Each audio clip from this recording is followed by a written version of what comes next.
Family comes first, my brother-in-law said, taking over my business. Don't be selfish, everyone scolded. I walked away. 1 week later, my phone wouldn't stop ringing with panic calls. Hey everyone, before we dive in, I have a quick favor to ask. If you enjoy content like this, please hit the subscribe button. It's free, supports the channel, and ensures you never miss out on amazing videos. Alright, let's get started. Family comes first, my brother-in-law said before taking a long sip of his beer. Something about the way Liam said those words made my skin crawl. We were at our weekly family dinner, and everything seemed normal, until that moment. The way he stared at me over his glass, the slight smirk. I should have known then that something was off. I built my business from nothing over 8 years, started in my garage, worked 80-hour weeks, missed vacations, the whole story. Now we had offices downtown, a solid client base, and 20 employees who depended on me. I was proud of what we'd created, but I never bragged about it at family gatherings. That was our unspoken rule, keep business talk light. But Liam kept steering the conversation back to my company. How many clients did you say you had now? And they're all long-term contracts, right? The question seemed innocent enough, but there was something hungry in his eyes that made me uncomfortable. My wife Savannah noticed too. Under the table, she squeezed my knee. Silent signal when something felt off. We'd been married for 12 years, and she knew her brother better than anyone. If she was concerned, that meant something. Just doing well enough to keep the lights on, I deflected, reaching for the potatoes. How's your venture going? The one with the startups? Liam's smile tightened. Market's tough right now, but that's why family's so important, right? We help each other through the rough patches. The conversation moved on. But that night, driving home, Savannah was quiet. He's struggling, she finally said. Mom told me. His company's in trouble, really bad trouble. I nodded, keeping my eyes on the road. I figured something was up. His questions weren't exactly subtle. Miles, she hesitated. He might ask you for help. Would you consider it? And there it was. The request hadn't come yet, but it was coming. I thought about my team, our clients, everything we'd built. I'll help however I can, but he's family, Savannah said softly. The next week, Liam showed up at my office unannounced. Nicholas, my right-hand man, gave me a heads up before he reached my door. Your brother-in-law's here. Seems intense. Liam burst in before I could respond, all smiles and energy. Miles, just in the neighborhood, thought I'd stop by. This place is impressive, man. Really impressive. He walked around my office, touching things, picking up the awards on my shelf. You know, I've been thinking. You've got such a good thing going here. But imagine if we combined our expertise, your stability, my connections. Liam, I started, but he was on a roll. No, hear me out. I've got investors ready to take things to the next level. We could triple your client base in 6 months. I've run the numbers. He pulled out a folder, spreading papers across my desk. All we need to do is restructure a bit, make room for expansion. I looked at the papers. They were full of projections and promises, but something felt wrong. I appreciate the offer, but we're doing fine as we are. Steady growth, manageable pace. His face changed just for a second. Don't be short-sighted, Miles. This is a golden opportunity, and you know, family should come first. Savannah agrees with me. That hit hard. You talked to Savannah about this? Of course, she's my sister. She understands the importance of family helping family. Don't be selfish about this. I stood up. I think we should discuss this another time, with Savannah present. He left, but not before dropping the bomb. Just so you know, I already mentioned this to Mom and Dad. They think it's a great idea. Don't make this difficult, Miles. Nobody likes a person who puts money before family. That evening, my phone was flooded with messages. Savannah's parents, her aunts, even her cousin Nora. All of them telling me how wonderful it would be to have the boys working together. How family businesses are the backbone of society. Savannah was waiting when I got home. Why didn't you tell me Liam talked to you? It just happened today, I said, loosening my tie. But apparently everyone else knew about it before me. He's really excited about this opportunity, she said, not meeting my eyes. Mom says his investors are pulling out. He needs this. I sat down heavily. Savannah, something's not right. I looked into his company after he left. There are rumors, bad ones, failed ventures, angry investors, lawsuits that got quietly settled. He's changed, she insisted. He's learned from his mistakes. This is his chance to prove himself. With my company, with our employees' livelihoods. With family, she corrected. Miles, please, just think about it. Later that night, I got a text from Nicholas. Boss, weird question. Did you authorize Liam to contact our clients? He just called me asking for the contact list. Said you approved it. I stared at my phone, my stomach turning. In the bedroom, I could hear Savannah on the phone, probably with Liam. Their voices were hushed but intense. This wasn't just about helping family anymore. This was something else entirely. And I had a feeling things were about to get much, much worse. Update 1. It's been 3 days since my last post, and things have gotten worse. Much worse. I came into the office Monday morning to find Liam sitting in our break room, chatting with my employees like he owned the place. He had brought in coffee and pastries for everyone. The expensive kind from that fancy bakery downtown. The thing about Liam is that he can be incredibly charming when he wants to be. He has this way of making people feel special, like they're the only person in the room. I watched from my office as he went from desk to desk, learning names, asking about families, sharing jokes. Nicholas pulled me aside as soon as I arrived. He's been here since 7 a.m., telling everyone about the exciting changes coming to the company. Miles, people are talking. They're worried about their jobs. Before I could respond, Liam spotted me. Miles, great you're here. I was just telling everyone about our expansion plans. The team seems really excited about the possibilities. I kept my voice level, conscious of all the eyes on us. Liam, we need to talk, in private, in my office. His friendly demeanor dropped slightly. Look, I'm trying to make this easier for everyone. Change is scary, but if the team sees us working together, there is no us. I cut in. This is my company. I haven't agreed to anything. He leaned back, something cold flickering in his eyes. Funny thing about that, I had lunch with Zane yesterday. My stomach dropped. Zane was our biggest client. He seemed very interested in my ideas for modernizing our approach, especially when I mentioned the investment backing we have lined up. Liam smiled. He Kay, an old golf buddy of my father's. Did you know that? The implied threat was clear. I gripped the edge of my desk. Get out. Don't be hasty, he said, standing. Family dinner tonight at Mom and Dad's. We can discuss everything then. Bring Savannah. She's been very helpful in seeing the bigger picture. The day was a mess. Rumors spread through the office like wildfire. I overheard snippets, complete restructuring, outside investment, new management team. By lunch, 3 employees asked me directly about their job security. I tried calling Savannah, but she was avoiding my calls. Finally, she texted, please just come to dinner. Everyone wants to help figure this out. The family dinner was an ambush, not just Savannah's parents, but her aunts, uncles, cousins, even Nora, who usually stayed out of family drama. They were all there, ready to convince me how wonderful this opportunity was. Miles, honey, my mother-in-law started. We're all here because we care. Liam has shown us the numbers. This could be amazing for everyone. He's got investors ready, my father-in-law added. Real heavy hitters, but they need answers soon. I looked at Savannah, but she was staring at her plate. Has anyone actually met these investors? I asked. Seen proof of their commitment? Are you calling your brother-in-law a liar? Savannah's aunt gasped. I'm asking basic business questions. I said the same questions I'd ask anyone proposing to take over my company. Take over? Liam laughed, but it didn't reach his eyes. This is a partnership, Miles. Though speaking of questions, some of your clients have been asking interesting ones, about stability, about future planning. Nora spoke up suddenly. Liam, are you threatening him? Of course not. I'm pointing out that clients prefer companies with solid backing and clear succession plans. Miles is being offered a fantastic opportunity, and he's letting paranoia cloud his judgment. The conversation devolved from there, everyone talking over each other, telling me how selfish I was being, how family has to stick together. Only Nora stayed quiet, watching Liam with an odd expression. Finally, Savannah stood up. Miles, please, just sign the preliminary agreement. Show some good faith. We can work out the details later. I stared at her. This woman I'd loved for 12 years. You want me to sign over my company based on vague promises and emotional manipulation? I want you to help my brother, she shouted. Why is that so hard? The room went silent. I stood up slowly.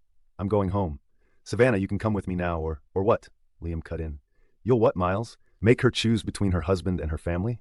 I looked around the room at all these people who claimed to care about me, who were willing to destroy everything I'd built because family comes first. Then I walked out. Driving home, my phone buzzed. A text from Nicholas. Boss, we need to talk. It's about Liam and Zane and some other things you really need to know. Another buzz. Nora, don't sign anything. I'm looking into something from Liam's past. Give me 24 hours. Final buzz. Savannah, I'm staying at my parents' tonight. I can't believe you'd walk out on family like this. I pulled into our empty driveway, my mind racing. Tomorrow would be crucial. I needed to protect my company, my employees, my life's work. But first, I needed to understand exactly what I was up against. Because this wasn't about family anymore. This was war. Update 2, I met Nicholas at a diner at 6 a.m., far from the office. He was already there, laptop open, looking like he hadn't slept. The moment I sat down, he turned the screen toward me. Remember when you asked about those investors Liam kept mentioning? He pulled up a series of emails. There aren't any. Well, not anymore. They pulled out of his company 3 months ago. Everything he's been saying about backing and expansion, it's all smoke. I skimmed the emails, my coffee getting cold. How did you get these? Nora, he said. Turns out one of the investors was her ex.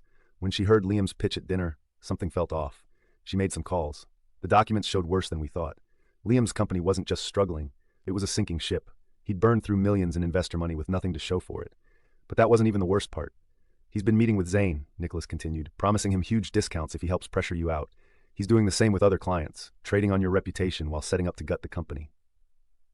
My phone buzzed. Savannah, Mom and Dad want to host another family meeting tonight. Please come. We can fix this.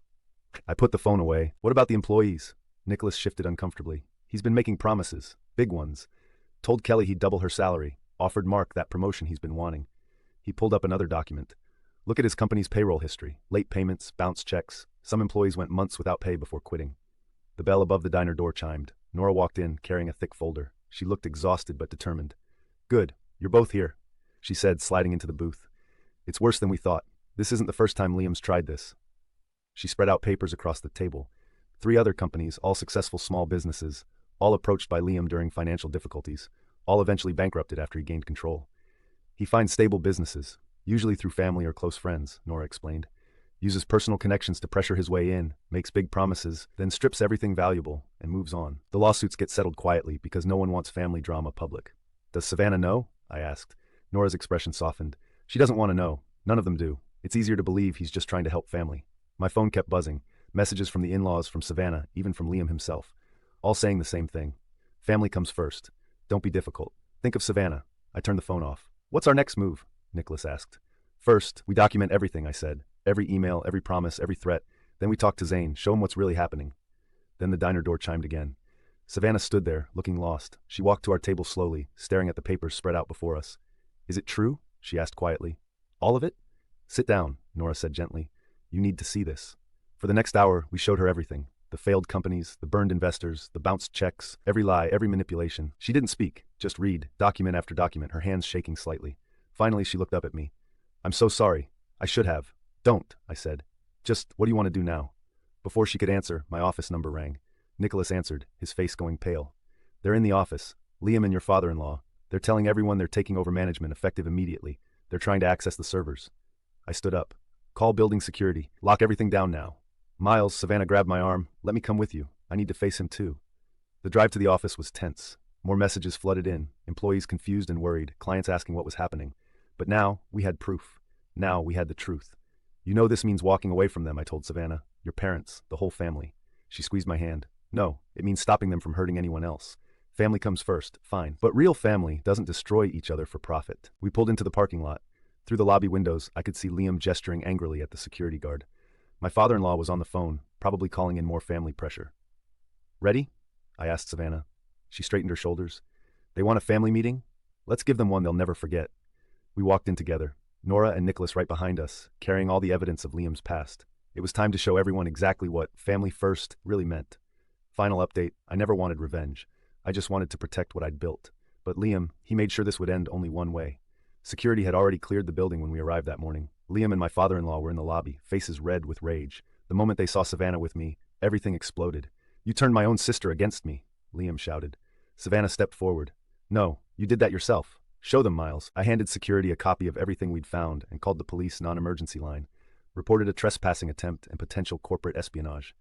Watched Liam's face change as he realized this wasn't going his way. You're making a huge mistake, my father-in-law warned. This family will never forgive this. Funny thing about forgiveness, I said, opening my laptop. Zane's on a video call right now. He'd like to talk about all those promises you made, Liam. Zane's face appeared on the screen, along with 3 other major clients. All of them had received Liam's proposals. All of them had recordings of his promises, his plans to strip my company for parts. The investors you claimed were backing you, I continued. They're on the call too. They're very interested in where their previous investment went. That's when Liam tried to run. Security stopped him. My father-in-law started shouting about family loyalty, but then Nora played the recording, the one where Liam bragged about his previous takeovers, about how easy it was to manipulate family businesses. The police arrived as Liam's phone started ringing. Turns out his creditors were very interested in his sudden attempt to acquire a successful company. His own business's accounts were frozen pending investigation. But I wasn't done. Nicholas, I said quietly, send the emails we prepared. Everything, meticulously compiled. Every document, every recording, every piece of evidence. Sent to every employee Liam had ever cheated, every investor he defrauded, every family he'd manipulated. Not just from this attempt, but from all his previous ventures. By afternoon, his world was collapsing. 3 former business partners filed lawsuits. 2 investors pressed charges for fraud. His remaining clients abandoned ship en masse. His office was shut down by midday. The family group chat exploded. Savannah's phone wouldn't stop buzzing. Relatives who'd pressured me just days ago were backpedaling frantically, especially after learning Liam had borrowed money from half of them. Money they'd never see again. Family comes first, I told my father-in-law as security escorted him out. So I'm protecting my family, my employees, my clients, my wife, from someone who'd destroy them for profit. The next week was chaos. Liam's schemes unraveled spectacularly. The lawsuits multiplied. Former employees came forward with more stories. His reputation was demolished, not by my revenge, but by his own actions finally coming to light. Savannah's parents tried damage control, claimed they never knew, never understood, but their signatures were on documents. They'd helped pressure other families in Liam's previous takeovers. Their social standing crumbled as the truth spread. Then came the panic calls. Liam, desperate for money to fight the lawsuits. Family members, realizing their investments and loans were gone. Former business associates, wanting to clarify their involvement. I didn't answer. Neither did Savannah. We did answer Nora, though. She'd received threats from Liam. Apparently, he blamed her for everything. So I hired security for her, gave her a position in my company. Real family protects its own. 1 month later, I sat in my office looking at the latest headlines. Liam's assets, frozen, criminal charges pending, his wife, filing for divorce, former partner, turning state's evidence. Savannah walked in, carrying coffee. Mom called again. They want to apologize in person. Your choice, I said. Whatever you want to do. She sat down, looking thoughtful. You know what I want? Peace. Distance. Time to appreciate the family we choose, not the one that tried to destroy us. My phone buzzed. Nicholas, with an update. Our client list had actually grown. Turns out, companies appreciate working with businesses that stand up to corruption. Liam's final message came later that night. You've ruined me. I hope you're happy. I didn't respond. Just forwarded it to his lawyer and blocked the number. Sometimes family comes first, but first you have to know what family really means. Looking back now, I realize this was never about business. It was about power, manipulation, and the lies we tell ourselves about family obligations. Liam didn't fail because I wanted revenge. He failed because the truth finally caught up to him. Our company is stronger now. Our real family, the people who stood by us, who chose truth over manipulation, is stronger too. The others, they made their choices. They can live with the consequences. Family comes first, Liam had said. He was right. He just never understood what that really meant. Like today's story, a super thanks helps me keep bringing you the best daily content. Your support means I can keep doing what I love. Thanks for being awesome.